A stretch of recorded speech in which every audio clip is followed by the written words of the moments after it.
वंदे पुरुषोत्तमम्। आलोचना प्रसंग भाग 2 से 22 दिसंबर सन 1941 की श्री ठाकुर जी से वार्तालाप। श्री ठाकुर जी ने एक बार तंबाकू पिया।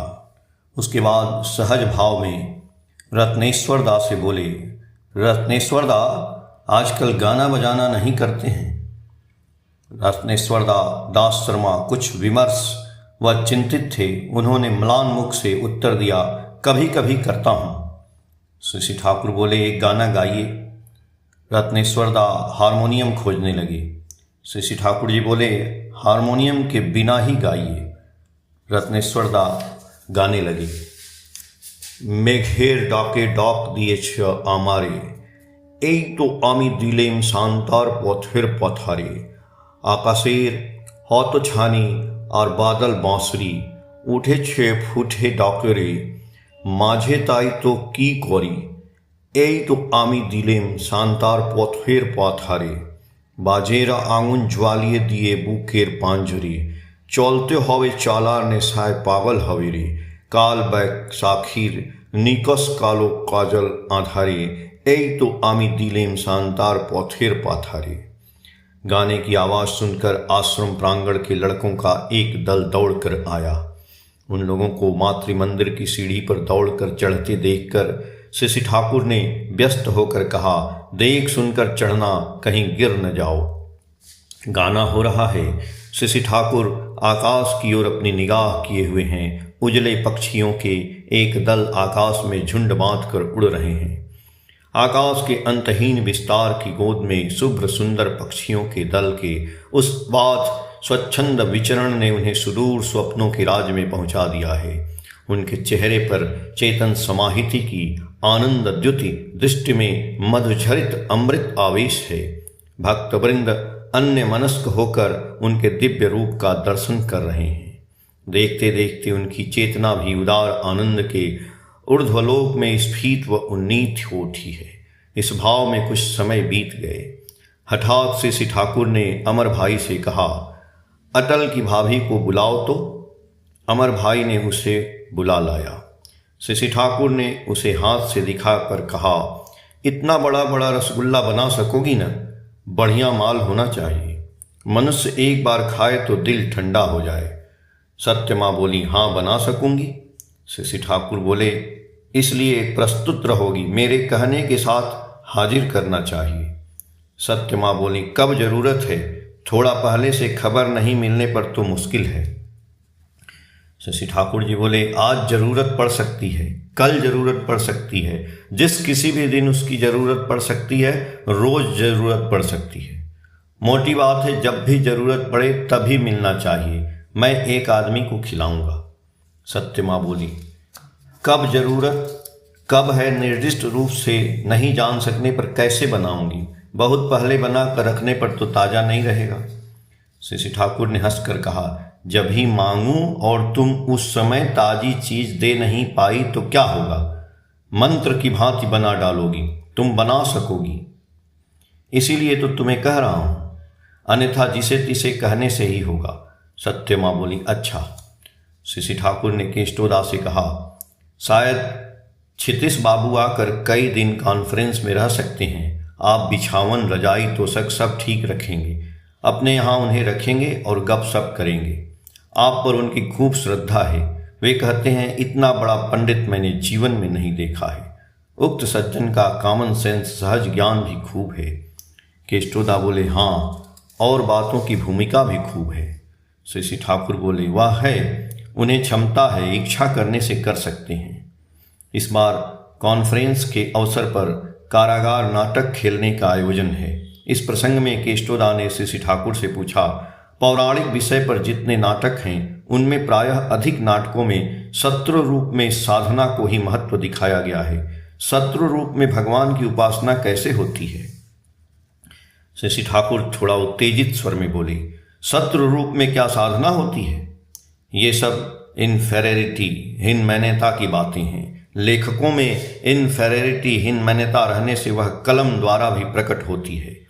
जो कल्याणकामी सत और शक्तिमान हैं वे दुर्नीत परायण दक्ष की दुर्नीत का निरोध करने में स्थिर होकर बैठे न रहेंगे।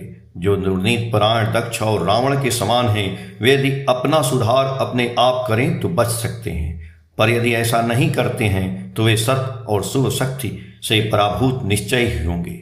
जैसे दक्ष का पतन हुआ था, रावण का पतन हुआ था और हुआ था पतन कंस का। यही है विधि का विधान। इसमें भक्त भगवान की बातें किस रूप में आती हैं।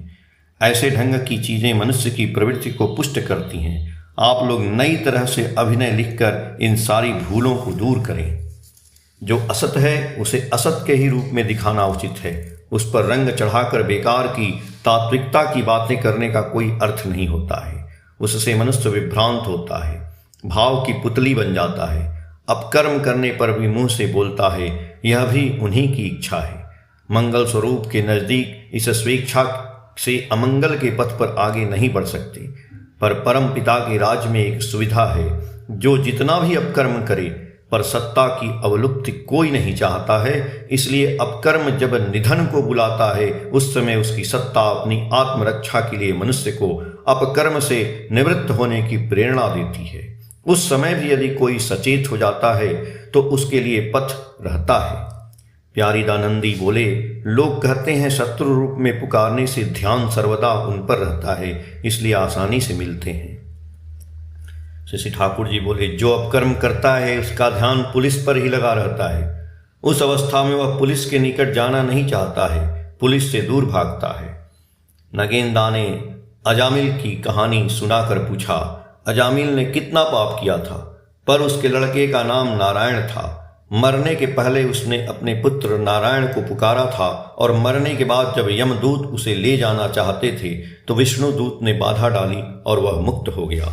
इतना पाप करने पर भी वह मुक्त कैसे हो गया? श्री ठाकुर जी बोले, मैं यमदूत का अर्थ सेल्फ सेंट्रिक स्वार्थपर भाव को समझता हूँ। प्रवृत्ति मूढ़ता जो मनुष्य को संकीर्ण बना डालती है, और विष्णुदूत का अर्थ होता है व्याप्ति या विस्तार का भाव, और मुक्ति का अर्थ है पैशन प्रोमिनेंट मूव, प्रवृत्ति प्रधान आचरण के बदले ideal prominent move with all one's passions, सारी प्रवृत्तियों के साथ इष्ट प्रधान आचरण। अजामिल जिस समय नारायण नारायण कहकर पुकारता होगा, उस समय नारायण शब्द का बोध उसमें थोड़ा बहुत जाग उठा होगा। मृत्यु के पहले जब वह नारायण शब्द उच्चारण करता होगा तो उस समय वास्तविक रूप से वह नारायण के भाव में भावित हो गया होगा, और उस भाव में भावित होकर यदि उसका जीवन दीप निर्वाण होता है तो वह परवर्ती अवस्था में नारायण मुखी गति प्राप्त करेगा ही। इसमें आश्चर्य क्या है? वैष्णव शास्त्र में है, एक बार कृष्ण नामे जौत पाप हरे, जीवेर नाहिक साध्य तो पाप करे।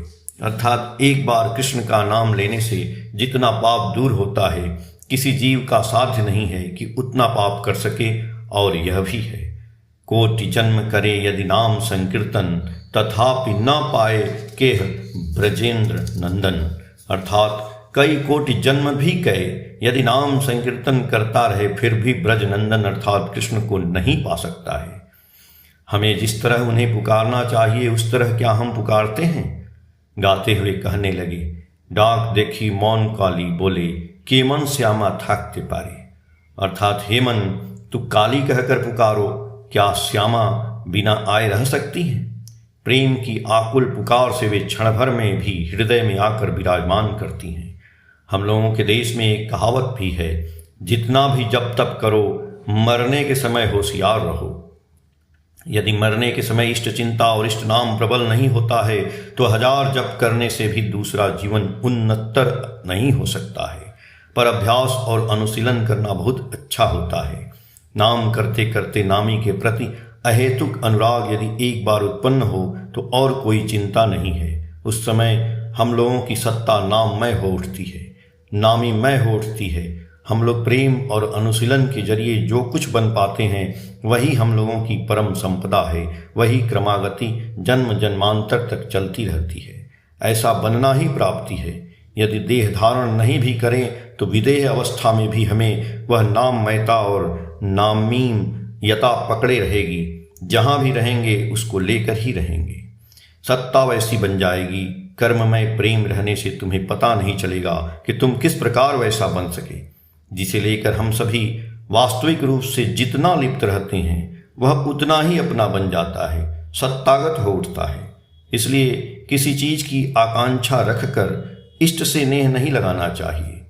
इष्ट के लिए इष्ट के साथ जब नेह होगा तभी जीवन में रस मिलेगा। धर्म, अर्थ, काम, मोक्ष हमारे वश में आ जाएंगे। आलोचना प्रसंग भाग 2 के पेज संख्या 177 से 181 तक। जय गुरु।